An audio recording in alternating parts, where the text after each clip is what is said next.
आज हम smart retail systems का अभ्यास करने वाले हैं। सबसे पहले तुम्हें यह समझने की जरूरत है कि when it comes to this topic, इस टॉपिक के अंदर टोटल 3 कॉन्सेप्ट्स है। एक एक करके हम इन कॉन्सेप्ट्स को देखते हैं। सबसे पहला concept is retail inventory management. अब इसका क्या मतलब है? मान लेते हैं कि तुम एक मॉल के अंदर जाते हो और मॉल के अंदर जो ब्रांड तुम्हें बहुत ज्यादा पसंद है, that brand is H&M।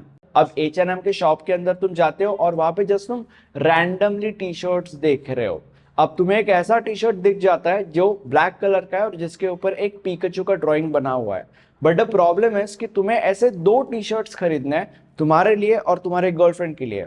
But thing is कि वहां पे डिस्प्ले पे सिर्फ और सिर्फ एक ही वैसा टी शर्ट अवेलेबल होता है। अब तुम क्या करते हो?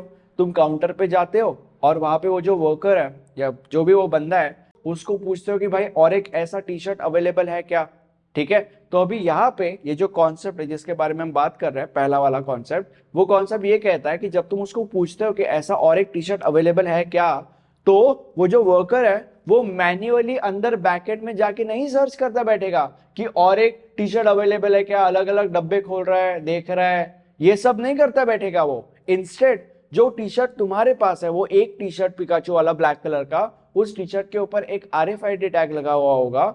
तो ये सब झमेले करने की जगह पे वो जो वर्कर है वो उस RFID टैग को स्कैन करेगा और स्कैन करने के बाद उसका जो कंप्यूटर है उस कंप्यूटर के ऊपर एक डेटाबेस ओपन हो जाएगा और उस डेटाबेस की मदद से वो ये पता लगा सकता है कि अंदर एक ऐसा और टी शर्ट अवेलेबल है क्या। अगर अवेलेबल है तो वो जो डेटाबेस है वो उसको ये भी बता देगा कि वो जो ब्लैक कलर का पिकाचू वाला टी शर्ट है वो अंदर बैकएंड में या स्टोर रूम में कहाँ पे रखा हुआ है, क्योंकि उनका स्टोर रूम बहुत बड़ा भी हो सकता है। ठीक है, तो बेसिकली उसका लोकेशन भी उसको पता लग जाएगा और फिर वो अंदर जाके तुम्हारे लिए वो टी शर्ट ला देगा और फिर तुम घर पे जाओगे और अपनी गर्लफ्रेंड को वो टी शर्ट दोगे और खुद भी वो टी शर्ट पहनोगे और तुम्हारा रिलेशनशिप बहुत अच्छे से स्मूथली चलेगा। बट अगर वो ब्लैक कलर का पिकाचू वाला टी शर्ट अवेलेबल नहीं है तो तुम्हें एक ही वैसे टी शर्ट के साथ काम चलाना पड़ेगा। तुम अपनी गर्लफ्रेंड को टी शर्ट नहीं दे पाओगे और फिर तुम्हारा ब्रेकअप हो जाएगा, जो कि फ्यूचर में वैसे भी होने वाला है।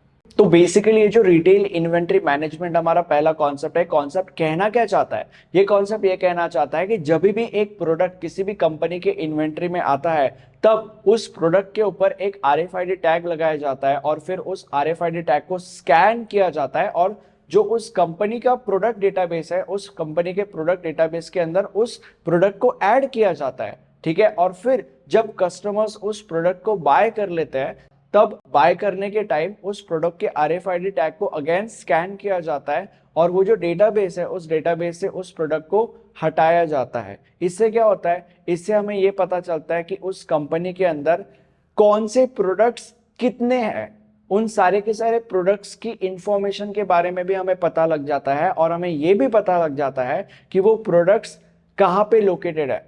जिससे क्या होता है? जिससे अगेन टाइम सेव होता है। जैसे कि मैंने तुम लोग को बोला कि वो जो वर्कर है उसको फिजिकली अंदर जाके तामझाम नहीं करना पड़ेगा, सारे डब्बे खोल के नहीं देखने पड़ेंगे, या बेसिकली वो सब नौटंकी ड्रामेबाजी नहीं करनी पड़ेगी जो पहले होती थी पुराने दुकानों में।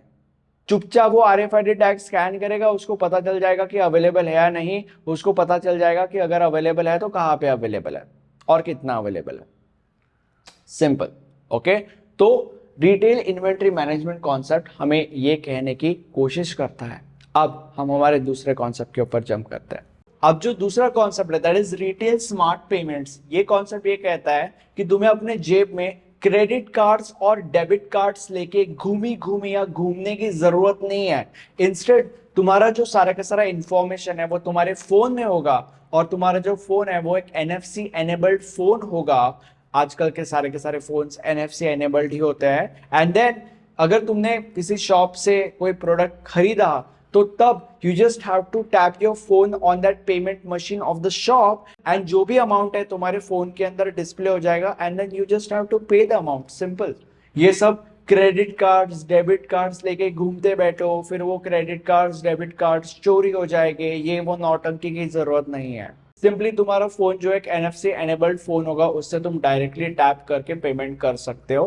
बाकी सब नौटंकी करने की जरूरत नहीं है, ऐसा एक कॉन्सेप्ट कहता है। अब हम अगले कॉन्सेप्ट के ऊपर जंप करते हैं। अब आगे बढ़ने से पहले मैं आपको मेरे नोट्स के बारे में एजुकेट करना चाहता हूं। अगर तुम्हें एग्जाम में पूरे के पूरे मार्क्स स्कोर करने हैं और अल्टीमेटली आपके पॉइंटर्स बढ़ाने हैं, तो ऐसा करने के लिए आप हमारे नोट्स रेफर कर सकते हो। नोट्स के अंदर आपको एग्जाम में आने वाले मोस्ट ऑफ द क्वेश्चंस और उनके आंसर्स बहुत ज्यादा आसान लैंग्वेज में लिखे हुए मिल जाएंगे।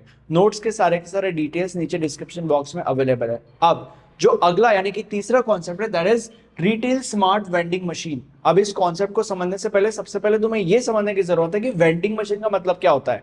वेंडिंग मशीन का एक डायग्राम या एक फोटो मैं यहाँ पे दे दूंगा, इससे तुम्हें पता चल जाएगा कि वेंडिंग मशीन का मतलब क्या होता है। बेसिकली एक मशीन होती है जिसके अंदर अलग अलग प्रोडक्ट्स होते हैं, और अगर तुम्हें वो प्रोडक्ट्स बाय करना है तो तुम्हें सिंपली उसके अंदर पैसे डालने होते हैं और वो प्रोडक्ट्स ऑटोमेटिकली उस मशीन से बाहर आ जाएंगे और फिर तुम उन प्रोडक्ट्स को यूज कर सकते हो। ये बेसिकली एक वेंडिंग मशीन होता है, ठीक है। अब ये जो कॉन्सेप्ट है, इस कॉन्सेप्ट को, इसी वेंडिंग मशीन को और ज्यादा स्मार्ट करना है।